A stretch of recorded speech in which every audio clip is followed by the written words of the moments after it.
Como as 7 cartas de Apocalipse revelam o declínio do testemunho cristão no mundo. Livro de Apocalipse, capítulo 2. Comentário de Mário Persona.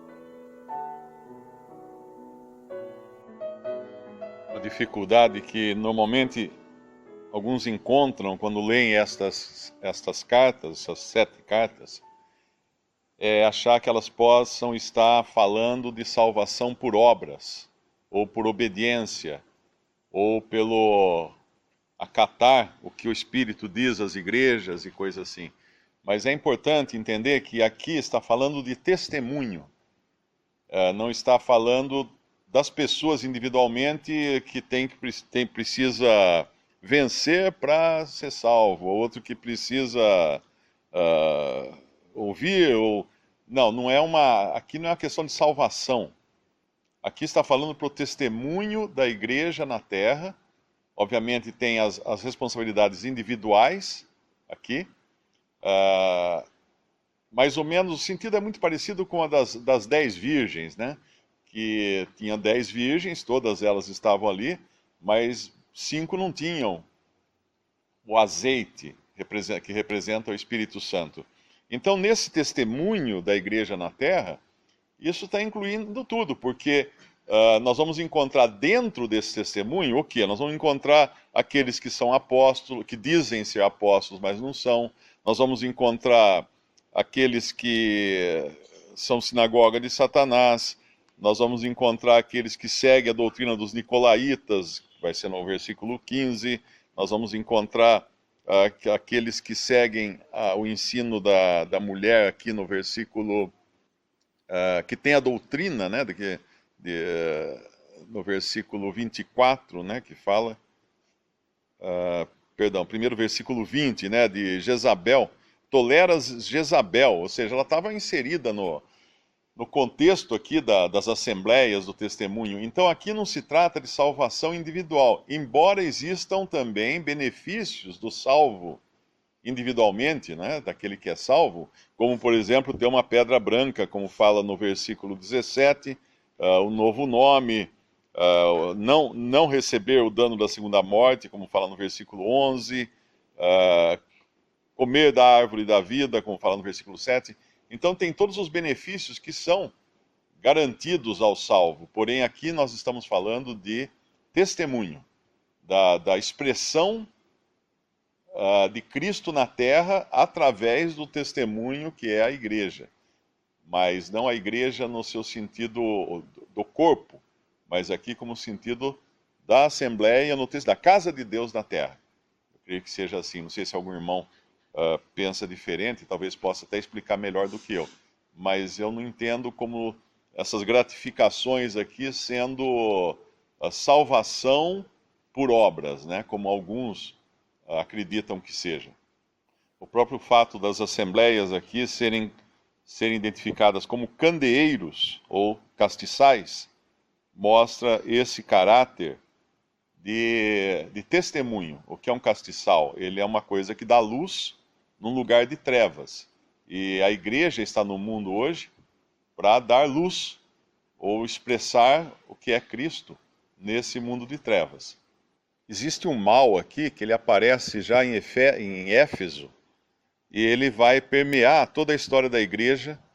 E é interessante, quem puder ler aquele livro do Miller, História da Igreja, para entender como que esse mal entrou logo cedo. Assim que os apóstolos partiram, esse mal entrou nas assembleias, já no primeiro século.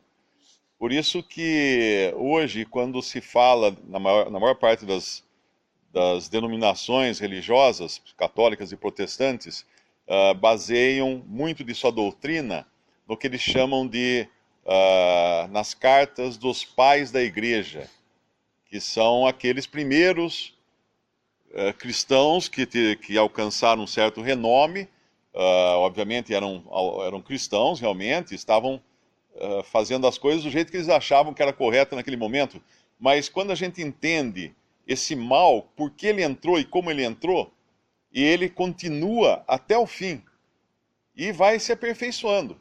Eu estou falando aqui do versículo 6 do capítulo 2. Tens, porém, isto que aborreces as obras dos nicolaítas, as quais eu também aborreço. Aí no versículo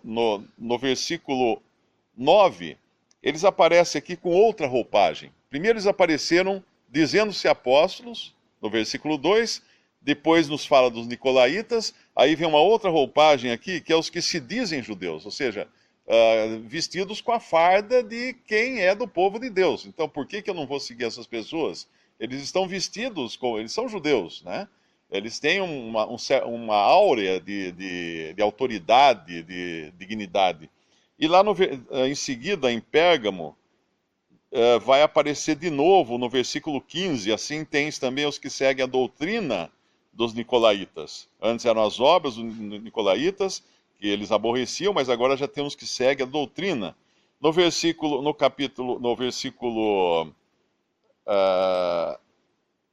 20, ele já vai aqui mudar a coisa. Agora tem uma profetisa, uma mulher que ensina, que lidera tudo.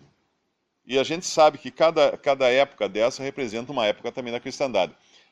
E aí vai terminar em Laodiceia. Eu não sei exatamente o nome Laodiceia, eu acho que significa a vontade do povo. Será que é alguma coisa assim? Democracia, né? Direito do povo.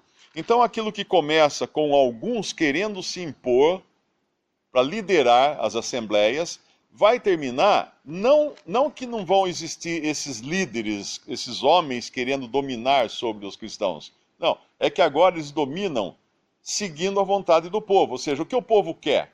O povo quer isso, o povo quer aquilo, então vamos dar isso que o povo quer. Mas vai continuar tendo o que a gente chama de clero. O clero é um mal que entrou na cristandade, permanece até o final. Ele começou lá, a gente já vê a semente dele lá no capítulo 2, nos primeiros versículos, na igreja de Éfeso, e ele vai até o final. Por isso que, às vezes, eu recebo e-mails de irmãos que leram alguma coisa na internet, porque coisa do tipo, os irmãos do século XIX, eles copiaram a doutrina do arrebatamento de uma moça possessa de um demônio. E isso foi disseminado realmente na época, esse boato, né? O outro escreveu, falou assim, mas o Darby era maçom, pertencia à maçonaria. Então, quando você vê tantos ataques assim, esses ataques começaram no século XIX. Mas esses ataques contra a doutrina, na realidade, eles eram uma cortina de fumaça. Porque a grande pedra no sapato que aconteceu no século XIX, quando muitos irmãos começaram a entender a verdade da igreja e a falar do arrebatamento, a falar de congregar somente ao nome do Senhor, a falar de vários mistérios que ficaram soterrados debaixo do entulho do catolicismo romano e depois do protestantismo, quando eles começaram a trazer essas coisas à tona, o que realmente mexeu foi a questão do clero. Então, os líderes religiosos da época não podiam aguentar aquilo, porque, de repente, muita gente estava saindo das denominações cristãs para congregar somente ao nome do Senhor, sem um clero. E no momento em que você elimina um clero, muita gente fica sem emprego. Então, obviamente, a reação foi muito forte contra esses irmãos que estavam reunindo fora do terreno denominacional e das religiões para congregar somente ao nome do Senhor. Então a reação desses líderes foi muito forte e muitos boatos, muitas histórias foram publicadas de maneira a tentar denegrir esse testemunho. Mas o problema não estava no arrebatamento, na doutrina do arrebatamento, o problema não estava na doutrina de congregar o nome do Senhor, o problema não estava em qualquer outra coisa. Por exemplo, Israel, o povo de Deus, reconhecer Israel como o povo de Deus, ainda detentor das promessas que Deus deu a eles no Antigo Testamento e que vão se cumprir ainda. O problema maior não era tudo isso. O grande problema era o clero. Era o clero. E por isso que em cada igreja que a gente vê, exceto lá em Filadélfia, a gente vê esse clero de alguma maneira. Sardo parece que não está tão evidente, mas na verdade ele não acha, Deus não acha o Senhor não acha as obras dele perfeitas diante de Deus. A gente sabe que Sardo é uma representa a época em que homens, movidos pelo Espírito Santo de Deus, recuperaram a doutrina da justificação pela fé. Isso foi na Reforma Protestante. Mas logo em seguida, o que eles fizeram? Se uniram a príncipes para poder ter poder também político, poder civil sobre as pessoas, e ficou tudo do mesmo jeito que era o catolicismo romano, só com outra roupagem. Mas não se engane, o grande problema sempre é o clero, que vai sempre se sentir melindrado por alguns que querem seguir só o Senhor e ter só o Senhor no centro e só dar ao Senhor a honra que é devida, não dar a homens honra, mas somente ao Senhor.